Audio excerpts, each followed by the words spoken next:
Hi everyone, welcome back to my channel. This is Sharon Oyella, and today we're making a hat for our turkey, or we can make a napkin ring. I thought this was a cute and quirky little idea for your table, and also a great conversation piece. This is a scrap busting project, so you can get rid of those little bits of yarn that you've been saving and use up any color. And I do plan on doing more of these scrap busting projects in the future, so I created a playlist today. That link should be up here in the iCard. It will also be in the description box below. So be sure to bookmark that for future videos. I thought this was a great project to start the series off with because Thanksgiving is just around the corner.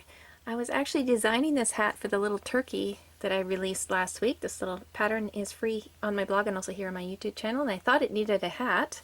And while I was designing the hat for it, I got the idea for napkin rings. Over here is one hat unraveled. There's about 12.5 yards here. And this is a worsted weight yarn. It's Red Heart Comfort yarn, but you don't have to use the same brand. If you're in the UK, the closest weight to this is called Aran. And to make the belt buckle on top of the band, I used about 12 inches or so of yellow or gold yarn. With that yarn, I used a 4mm hook.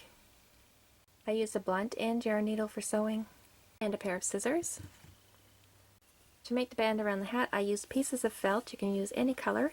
You don't have to use felt though, you can use color construction paper, and you can also use ribbon. And to glue down my felt, I use tacky glue. You can use fabric glue, you can also use hot glue.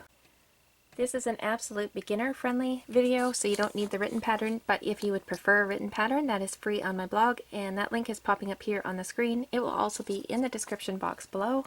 If you're not using these as napkin rings and you're actually making them for the turkey, I use bobby pins to attach. These are great little things for amigurumi because there's nothing sharp in there to hurt anybody, and then your hat is removable that way. And one more thing before we get started, in the written pattern I do explain this. One of the hats I've got here is a little bit shorter, and I couldn't decide which height I like better, so if you wanted the shorter one, you would just eliminate row 7.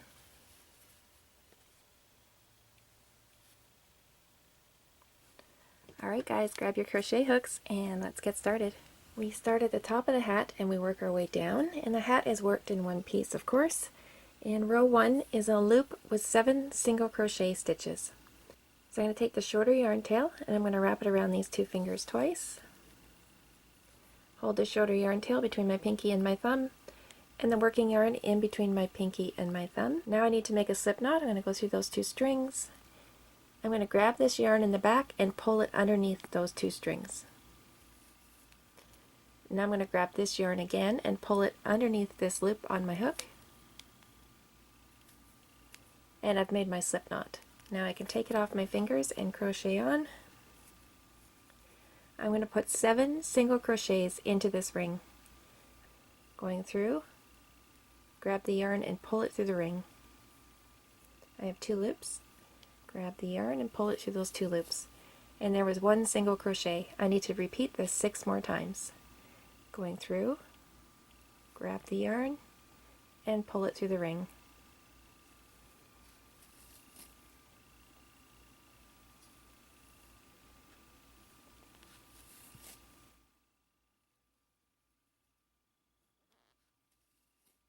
Four,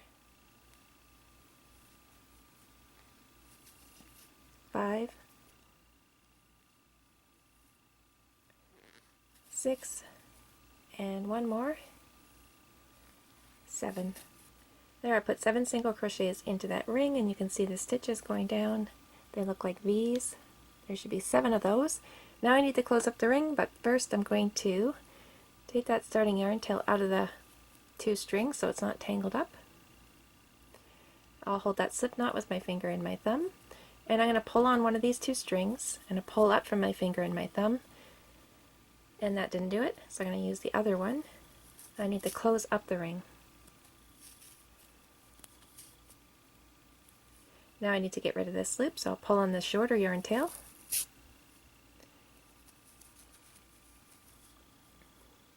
And there's my ring. Row 1 with 7 single crochet stitches, and the middle there, this middle gap, that's going to be the very top of your hat. So you want to close that up, and you simply do this by pulling on the yarn tail, the shorter yarn tail.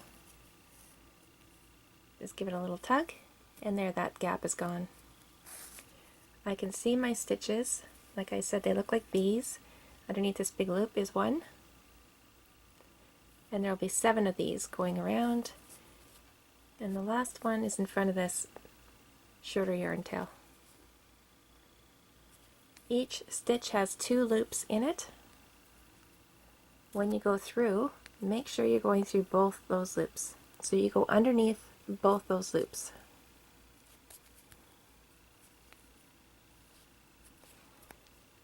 Row 2 is 2 single crochets in each one of those 7 stitches. You can add a marker if you want to, but we can just do this row together and I'll count out loud as we go along. I'm also going to hide the starting yarn tail into the second row, and we do that by crocheting around it. So I'm going to go into my first stitch, pushing through those 2 loops, hold the starting yarn tail over my hook, pull the yarn through, and single crochet. That was the first one. Now I'm going to go back in that same stitch I was just in and put another one. 2 single crochets into the first stitch. Now I need to go into the second stitch and do the same thing. Go through, hold the starting yarn tail over my hook, and single crochet. Go back in the same stitch and do another one. And there was 2 single crochets into the second stitch. Now we're going to go into the third one.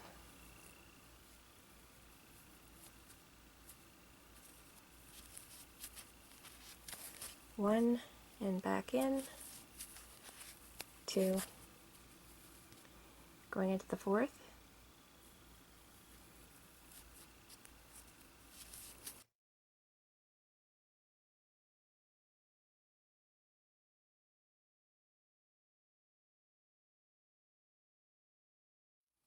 and last stitch of the row, number 7,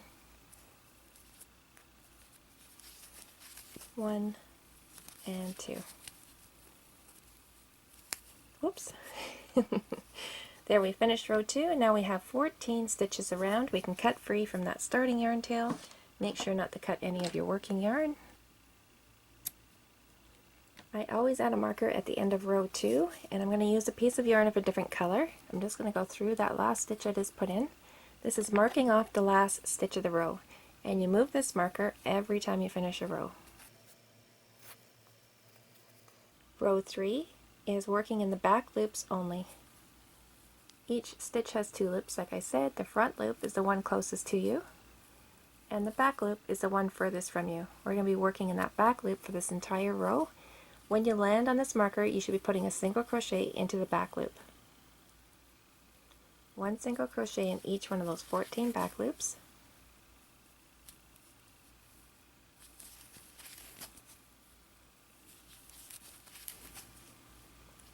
Coming to the last stitch of row 3, and I'm going to work in that back loop. I'm going to pull out my marker and go ahead and put my single crochet into that back loop.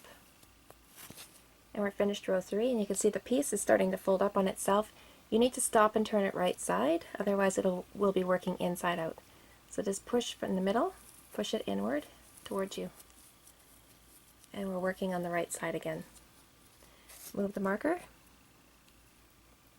We'll be working in both loops again, and row 4 is 1 single crochet in each one of those 14 stitches. When you land on the marker, you should be putting in a single crochet. So you can pause the video and meet me back here when you land on the marker. I'm all finished row 4, and I've moved my marker, and we still have 14 stitches around. Row 5, we're going to increase the round by 2 stitches. Row 5 is 1 single crochet in the next 6 stitches, and then 2 single crochets into that 7th stitch, and then we repeat that one more time. 1 single crochet in the next 6, and then 2 single crochets into the 7th. When you land on this marker, you'll be putting in 2 single crochets. There's 1 in the 2nd, 3rd, 4th, 5th, and 6th, and then 2 single crochets into the 7th. There's 1, and going back in, and we put another one. Now we repeat that one more time. 1 single crochet in the next 6, and 2 single crochets in that 7th is going to land on the marker, so we'll pull it out and put 2 single crochets. And we've finished row 5, and now we have 16 stitches around. We're going to move that marker, Row 6 and row 7 is 1 single crochet in each one of those 16 stitches for 2 rows. So I'm going to leave you on your own, and I'll meet you back here at the end of row 7. So when you finish this row of single crochets, when you land on the marker, you'll be putting in a single crochet. You'll be finished that row, move the marker, and then do one more row of single crochets. So you can pause the video now, and we'll meet back here at the end of row 7. 1 single crochet in each one of those 16 stitches for 2 rows. I just finished row 7 and I've moved my marker. I'll show you the written pattern. We just finished row 7 and we're moving on to row 8. 1 single crochet in the next 7 stitches and then 2 single crochets into the next stitch. You're going to do that sequence twice. It's just exactly the same thing that we did up here, except for this number is different. Once you reach the end of the row, you'll have 18 stitches. Be sure to move that marker. Then you're going to do row 9, 1 single crochet in each one of those 18 stitches for 1 row. So I'm going to leave you to do those 2 rows on your own, and then we're going to meet back here at the end of row 9 and we're going to do row 10 together. You can pause the video now. When you're ready to move on to row 10, you can hit play again.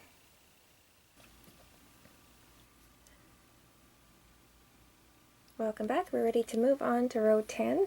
We now have 18 stitches around. Row 10 we're going to work in the front loops only, and remember there's 2 loops in a stitch. The front loop is the one closest to you. So that front loop is the one we'll be working in for this entire row. Row 10 is 2 single crochets into each one of those 18 front loops. So when you land on this marker, you should be putting in 2 single crochets into that front loop. That was 2. Going into the next one.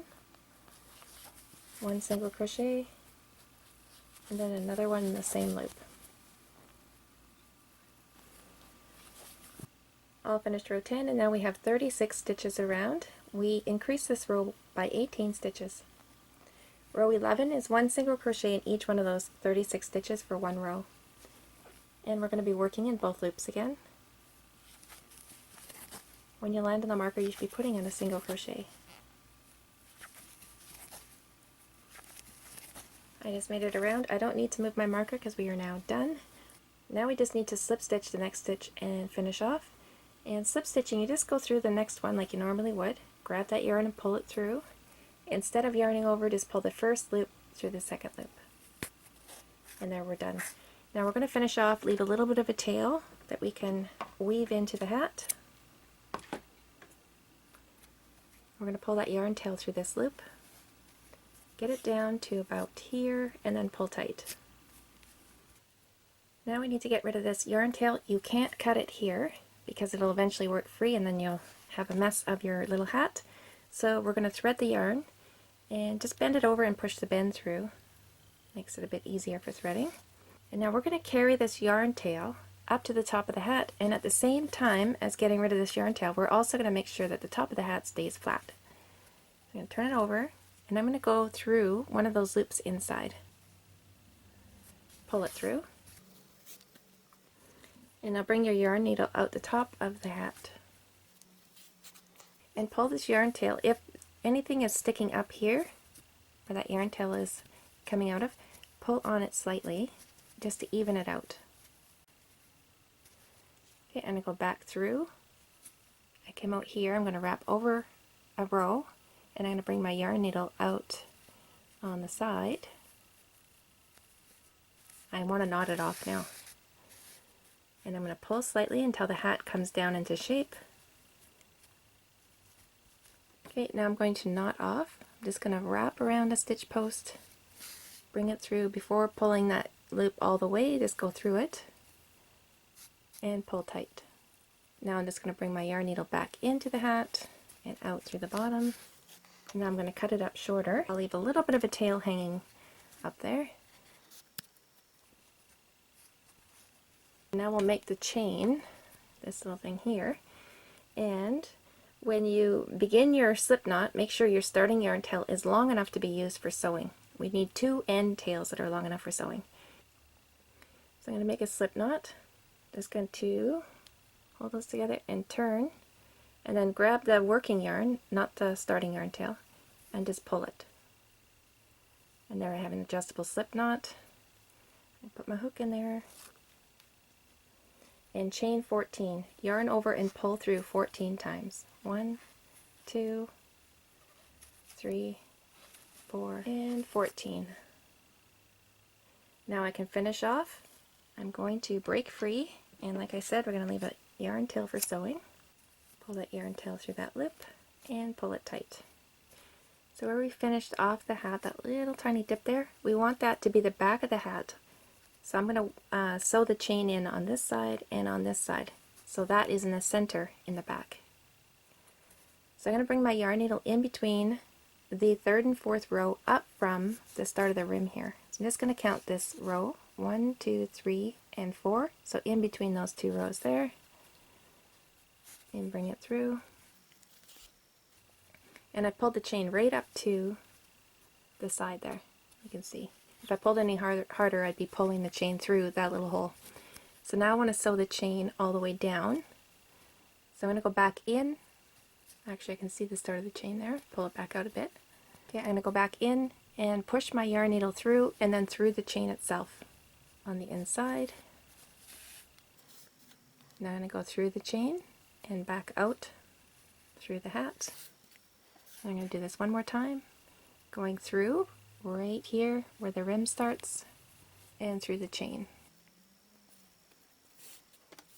I'll just bring my yarn needle on the side and then back out, and now I can knot off, and I'm going to wrap around the stitch post. Before pulling it all the way through, I'm going to go through that loop and pull it.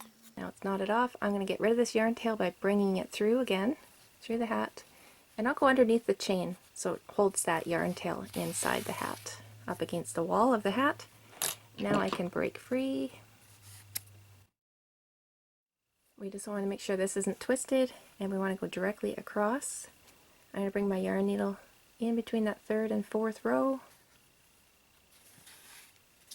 pulling the chain up to the surface of the hat, and now I can sew it in just like I did the first one and knot off just like I did the first one. So when you're all done, you'll have a little bit of a chain here, not too much, and it'll hold the napkin nice and tight up to the rim of the hat. Alright guys, let's add the band now. That's all that's left, and you need your strand of yellow yarn and whatever you're using for the band. I've chosen felt. You can use any color you'd like.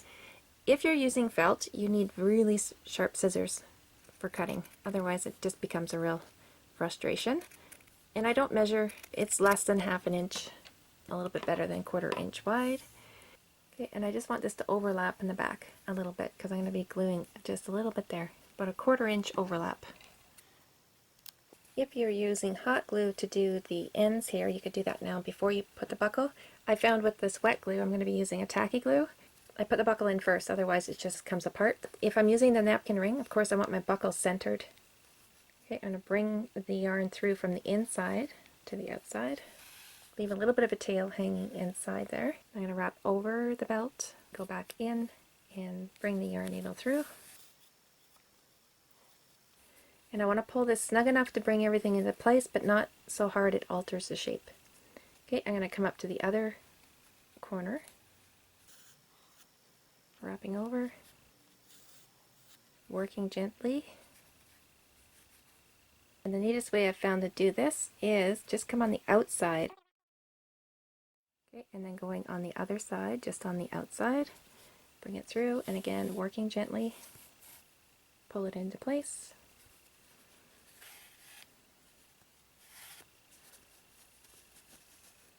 And so on some of them I did add the little buckle part that goes across. You can do that, but you'd need a sharper needle that can pierce through that felt. Okay, that is done. So now I'm just going to knot off these 2 yarn tails in here. And again, I'm going to be careful not to pull tight. Otherwise, I'll be messing up that belt. Now I can just cut these up short. I'm cutting almost to the knot. Now all we have to do is just glue the ends in. What I do is put glue across the bottom here. Lay the one band down. I'm just spreading the glue out evenly so I don't have big clumps there. If you're using a white glue, sometimes it will show through the felt, so you just want to be careful that you don't use too much.